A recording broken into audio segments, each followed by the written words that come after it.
The legendary figure of Hermes Trismegistus, also known as Hermes Thrice Great, serves as the inspiration for the spiritual teachings known as Hermetism. It represents a fusion, or syncretism, of the Greek deity Hermes, the winged messenger of the gods, and its Egyptian counterpart, Thoth, the moon god with the head of an ibis. Both Hermes and Thoth were regarded as equivalent entities. Both played the role of psychopomps, serving as guides in the land of the dead. Thoth, additionally, was the god responsible for presiding over speech and interpretation, also credited as the inventor of the alphabet and the art of writing.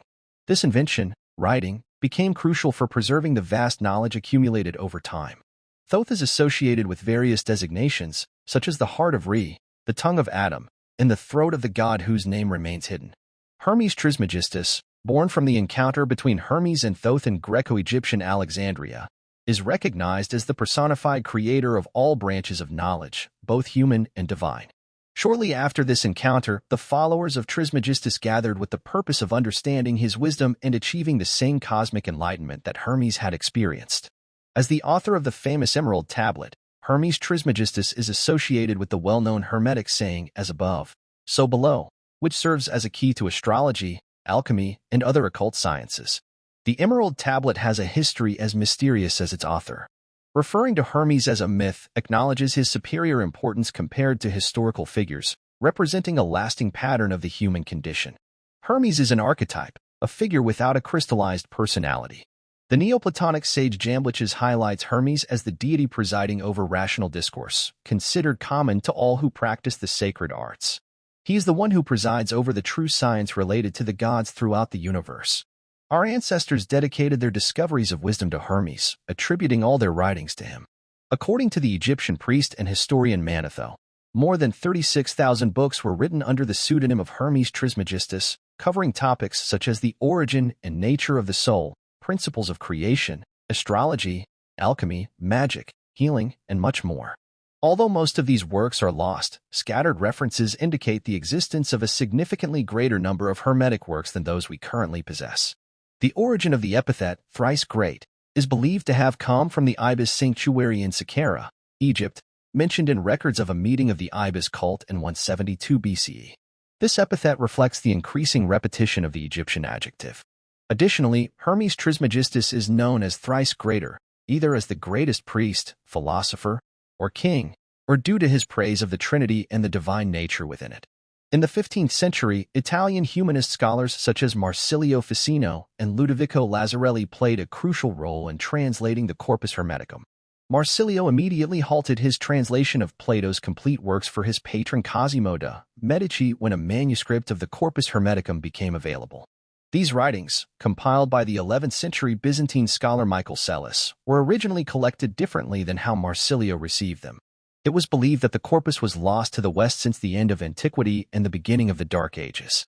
However, while cities fell and empires crumbled, the fragile pages of the Corpus Hermeticum miraculously survived, a testament to how the mind, this insubstantial mystery, can withstand the hardest blows of the material world. The Hermetic quest occurred internally, in the inner world, but it also traversed roads in the external world. The idea of a divine wisdom revealed only to the oldest sages was developed in the Renaissance, in the form of Prisca Theologia or ancient theology, asserting the existence of a single true theology present in all religions since antiquity, given by God to humanity. Many thinkers from the traditionalist or perennialist school in the 20th and 21st centuries have embraced this concept and discussed an eternal wisdom, based on the belief that humanity received an original and definitive divine revelation long ago. It is believed that this revelation has been lost over time, although they argue that traces of it can be found in the major religions of the world. Until this wisdom is recovered, they believe that modern civilization will remain entangled in materialism and decadence. During the Renaissance, it was believed that Hermes Trismegistus lived concurrently with Moses. All texts attributed to Hermes were considered of ancient Egyptian origin and seen as more reliable than those of Plato and the Bible. In the 1481 pavement of Siena Cathedral, Hermes is depicted instructing men from the East and the West, with the Latin inscription below stating, Hermes Trismegistus, contemporary of Moses. In the Renaissance, Hermes was seen as the founder of the Judeo-Christian tradition, playing a central role in the vision of a perennial philosophy that unites reason and faith. In the early 17th century, classical scholar Isaac Casaubon questioned the idea that pagan seers predicted the coming of Christ. Hermes was one of Casaubon's targets, as linguistic evidence in his alleged writings indicated a date much later than common accounts of Egyptian origin could sustain. Casaubon identified Platonic, Jewish, and Christian elements, concluding that Hermetic teachings originated in the early Christian period, between the 1st and 3rd centuries AD in Alexandria. This discovery, coupled with anti-Hermetic sentiments within the Church and the rise of modern science, led to the decline of Hermetism. Following this decline, various Hermetic societies emerged, such as the Rosicrucians, the Masons, and the Hermetic Order of the Golden Dawn. Interest in Hermetism was renewed in 1945 with the discovery of 3 new and complete Hermetic writings near Nag Hammadi, Egypt. One of these writings, titled Discourse on the Ogdoad and the Ennead, indicates that the Hermetist went through various degrees before transcending the sphere of the 7 planets and reaching the realm of the fixed stars, contemplating God and uniting with him. Dutch scholar Gilles Quispel asserted that there certainly existed, in Alexandria, both before and after the start of the Christian era, a secret society resembling a Masonic lodge. Members referred to themselves as brothers, initiated through the baptism of the Spirit, exchanging a sacred kiss, participating in a sacred meal, and reading Hermetic writings as uplifting guides for spiritual progress. While Casaubon's criticisms have somewhat diminished, the foundational principles of technical and religious philosophical Hermetica continue to be distinguished. Technical Hermetica, addressing topics like astrology, medicine, botany, alchemy, and magic, may trace back to the 2nd or 3rd century BC, with texts such as the Liber Hermetis, Greek magical papyri, the book of Asclepius called Myriagenesis, and the Emerald Tablet. On the other hand, we find the religious philosophical Hermetic tradition, composed of a series of teachings of a religious, mystical, or spiritual nature with an initiatory character. These teachings were written between the 1st and 3rd centuries AD, with the central text being the Corpus Hermeticum, a collection of 17 anonymous writings, some of which have not come down to us in their entirety. The term corpus in this collection can be somewhat misleading, as it covers only a small selection of existing Hermetic texts, whereas the word corpus is generally reserved for referring to the complete body of writings related to an author or subject. These Hermetic writings are independent and original, not part of a single book, and the criteria for their inclusion in the collection are not known. In addition to the Corpus Hermeticum, the religious philosophical Hermetic tradition includes other texts such as the longer Latin treatise, the Asclepius, texts and fragments collected in the Anthology of Stobaeus, the 3 Hermetic texts found in the Nag Hammadi codices, the Armenian definitions of Hermes Trismegistus to Asclepius, the Oxford and Vienna fragments, along with other fragments from various authors and testimonies. The quest for salvation, broadly understood as the resolution of human destiny, was a shared concern of both technical and religious philosophical Hermeticism. The goal of the Hermetic tradition is not to debate the truth of its propositions, but rather to bring about a transformation in the hearts of readers, awakening them to the truth. To achieve this awakening, it is crucial to have translations that capture the inspiring intention of these writings. So, where to begin exploring Hermetism? Although many initially encounter Hermetic teachings through the KYBALION of the 3 initiates, it is important to note that this is not an ancient text, and many of its teachings reflect new thought, not found in classical Hermetic texts. However, this does not diminish its importance in popularizing Hermetic teachings and reintroducing people to the original texts. A classic translation is Brian P. Copenhaver's work, Hermetica, which includes the Corpus and the Asclepius, accompanied by a detailed introduction and extensive notes. For a deeper dive, M. David Litwa's Hermetica 2 complements Copenhaver's work, incorporating 29 fragments from the Greek Anthology of Stobaeus. Other recommended translations include Clement Solomon and collaborators' The Way of Hermes, covering the corpus and the definitions, as well as Asclepius, the perfect discourses of Hermes Trismegistus, also translated by Solomon, making it an excellent choice for beginners. Hans-Dieter Betz presents a different perspective with the Greek Magical Papyri, a collection highlighting spells, magical formulas, hymns, and rituals from the Greco-Roman Egyptian tradition. These rituals aim for inspiration and spiritual elevation, obtained through invocations to gods and spirits using magical incantations, leading to theosis, the purification of the mind and body through divine union. Academic works like Garth Fowden's The Egyptian Hermes and Kevin Van Bladdel's The Arabic Hermes emphasize the contribution of Egyptian and Islamic thought to the Hermetic tradition.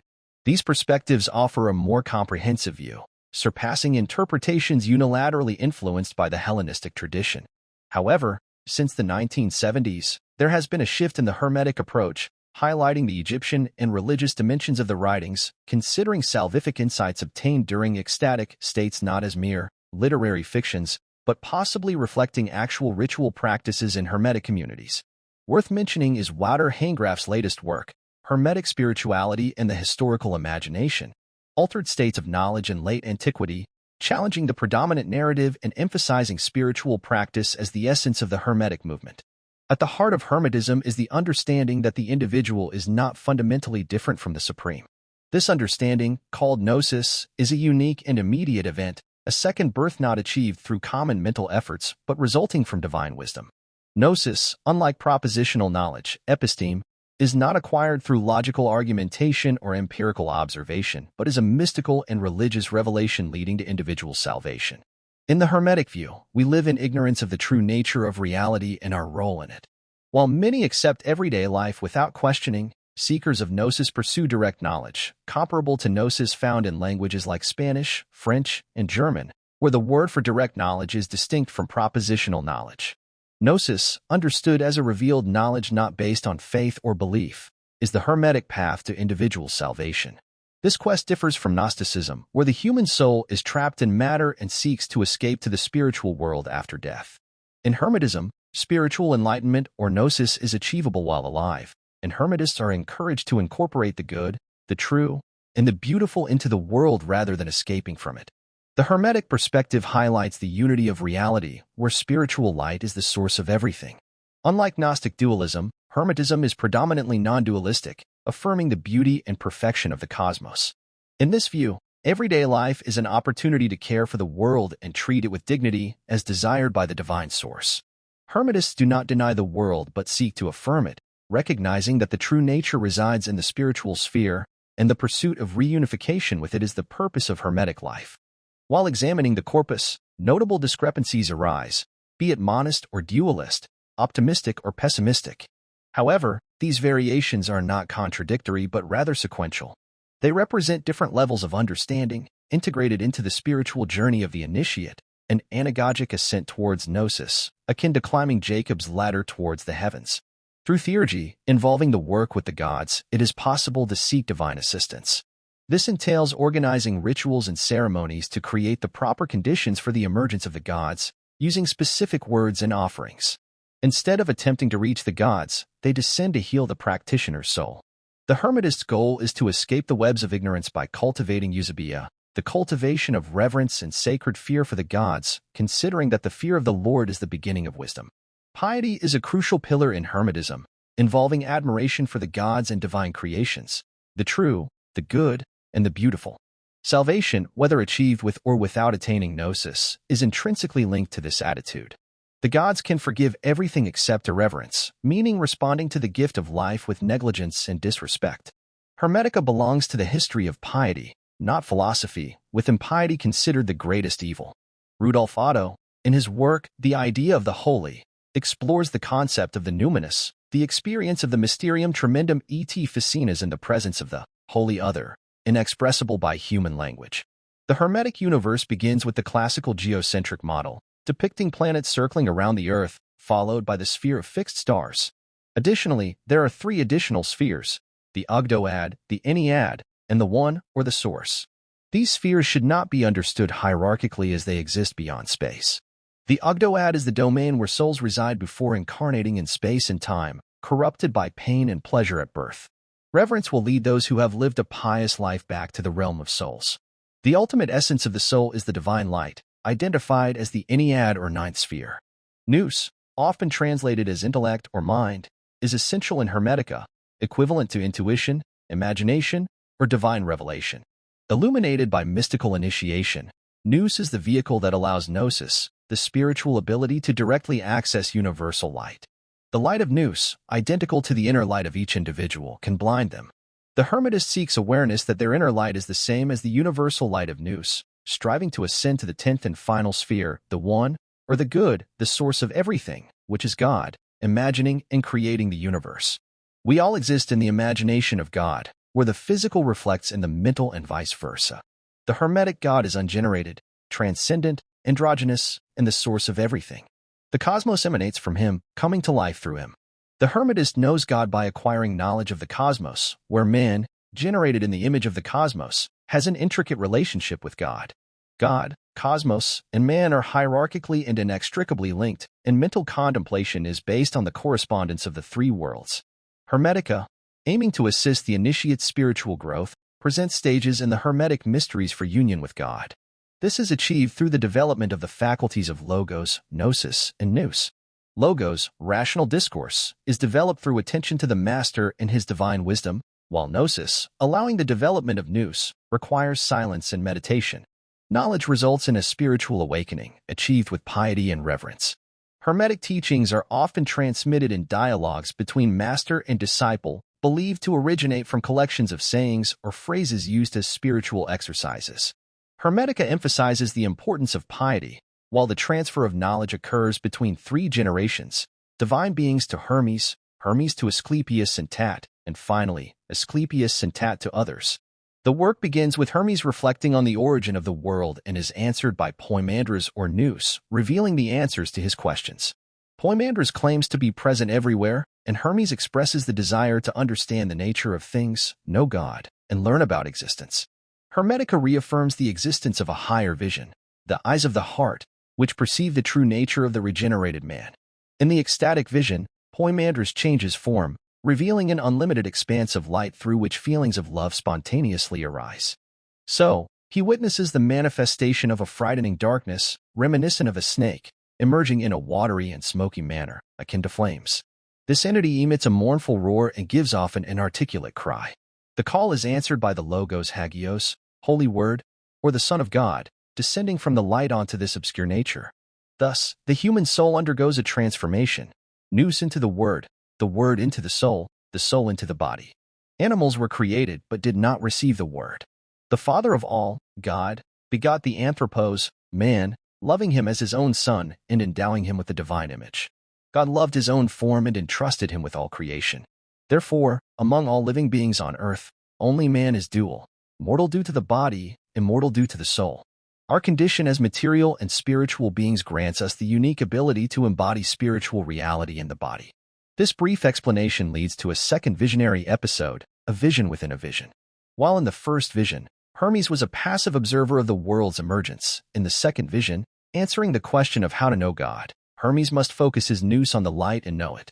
He gazes into the eyes of Poimandres for so long that he trembles in his presence.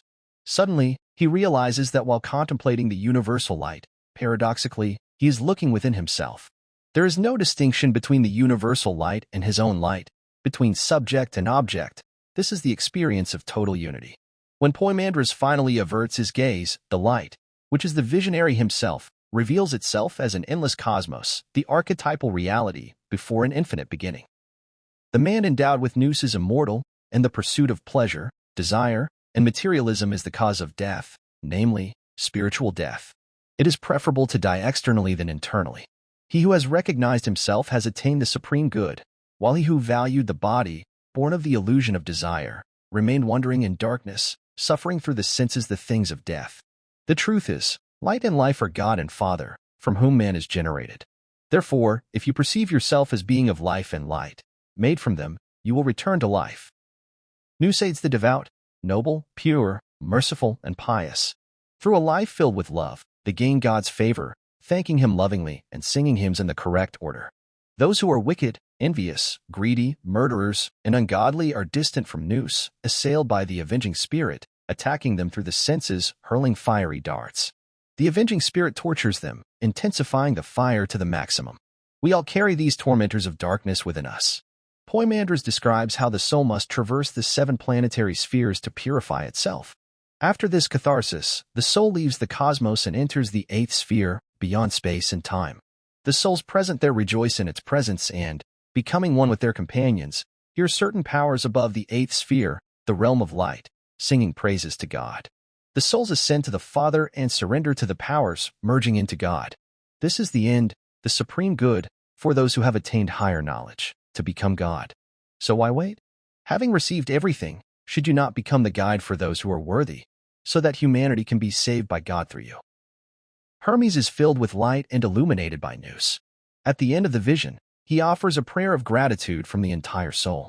He becomes a prophet to disseminate the received teachings, awakening us from our spiritual slumber and intoxication to partake in the immortality that is our inherent right. Many have embraced death, despite having the power to attain immortality. Some mocked and ignored his teachings, while others prostrated themselves at his feet, seeking salvation. The great sickness of the soul is the denial of God, followed by belief in appearances, accompanied by all evils and nothing good. However, nous, acting against the sickness, ensures good for the soul, just as the doctor ensures health for the body. The ultimate truth cannot be found through philosophical reasoning, but through divine revelation. That is why the corpus begins with a vision. The remaining books of the corpus mostly consist of Hermes conversing with Tat and Asclepius. In Book 13, perhaps the most crucial part of the corpus, Tat questions Hermes intensely, desiring to know the secret of spiritual rebirth. Hermes, however, speaks in riddles. This knowledge cannot be taught. Awakening must come from within. Gnosis can only be known through direct experience. In Zen, this is known as the Great Doubt. The spiritual and psychological pressure accompanying the struggle of life leads to awakening. At the core of Great Doubt is Great Awakening. Until this happens within oneself, we will not understand its nature. Although the master may point in a direction, it is the student who must meditate for themselves and work on their own soul, as Hermes instructs the son. This ignorance, O son, is the first of these tormentors. The second is sorrow, the third is intemperance, the fourth, lust, the fifth, injustice, the sixth, greed, the seventh, deception, the eighth, envy, the ninth, betrayal, the 10th, anger, the 11th, imprudence, the 12th, malice. They are 12 in number, but beyond them, there are many others, my son. They gradually depart from the person who receives God's mercy, representing the path and teaching of rebirth. The 12 powers of darkness correspond to the 12 zodiac signs. The blend of emotions that characterizes us is determined by the arrangement of constellations at the specific moment of birth. This dynamic can be meticulously described by observing the position of stars and celestial bodies, which function as an intricate cosmic clock. When the opportune moment arrives and the stars align, the soul descends to inhabit the body. At this exact moment, body and soul are invaded and influenced by obscure entities. For most of us, these entities remain with us throughout our existence, shaping our destructive passions and emotions, forming the unique constellation of our personality. We do not suffer due to the body itself, but rather due to the passions that inhabit it. To attain gnosis, it is imperative to expel the powers of darkness. A constant battle between light and darkness unfolds within each of us. Hermes summons 10 powers of light into Tat's body, which sequentially expel the 12 powers of darkness present within him. The quest for gnosis requires the expulsion of the dark powers that afflict us. Tat experiences an altered state of consciousness, a kind of divine mania or madness, representing a higher level of spiritual knowledge. In this state, he perceives his connection with God comprehensively, transcending physical and temporal limitations. Our mission is to subdue the entities of darkness with light, allowing them to depart of their own accord. Tat undergoes a spiritual rebirth, gaining cosmic awareness and realizing his presence in all places simultaneously. By contemplating all things at once, we can comprehend God. This method, known as becoming the Ion, reflects the Stoic concept of sympathy for all things. The narrative emphasizes progress toward Hermetic mysteries, revealing an altered state of consciousness achieved through magical vowel enchantments. By singing the 7 Greek vowels in a specific order, Egyptian priests induced states of ecstasy, elevating consciousness through the planetary spheres. Hermes and Tat, on their path to gnosis, enter a deep meditative state, using a hymn containing a secret name of God. The initiation culminates in a state of peace, where the student expresses gratitude to God for the supreme vision. Hermes instructs Tat to record the experience in hieroglyphs, protecting it with an apotropaic formula to preserve knowledge for future generations. Writing, attributed to Thoth, is seen as a pharmacon, simultaneously healing and poisonous. While it provides knowledge, it can distance itself from direct experience. Thoth, however, reveals a secret. Writing can have a magical effect on consciousness, guiding people towards gnosis. In reality, in Book 16 of the Corpus, Asclepius addresses King Ammonius about the risks associated with language, which obscures the genuine intention of these writings, whose nature is spiritual rather than philosophical. Hermes stated that they would become even more enigmatic when the Greeks decided to translate our language into theirs, resulting in even greater distortion and obscurity. Expressed in its original language, the text preserves the pure essence of the words. The intrinsic quality of the sound and pronunciation of the Egyptian language incorporates the power of communication. The Greeks, O king, use empty words that produce mere displays. That is the Greek philosophy, a noise of words. We do not use this language, but it seems filled with power. God endowed man, beyond all mortal creatures, with two gifts, nous and speech, both as valued as immortality. If he employs these gifts correctly, he will not be different from the immortals, and upon leaving the body, he will be guided by both towards the realm of gods and the blessed. In the corpus, we discover that the notion of death is an illusion, non-existent in reality. Instead, there is only creation and transformation. Nothing perishes. Just as energy cannot be created or destroyed, only transformed from one form to another. Man is a microcosm reflecting the macrocosm, as above, so below. When the body dissolves, it is reintegrated by nature, while the soul merges with the cosmos, returning to the unmanifest to allow the emergence of new creatures. The cosmos is never destroyed. Cycles represent a continuous rotation, and the mystery is renewal. The true nature of reality is not mortality, but immortality. Hermes tells his son, "Have you not heard in the general teaching that all souls wandering through the cosmos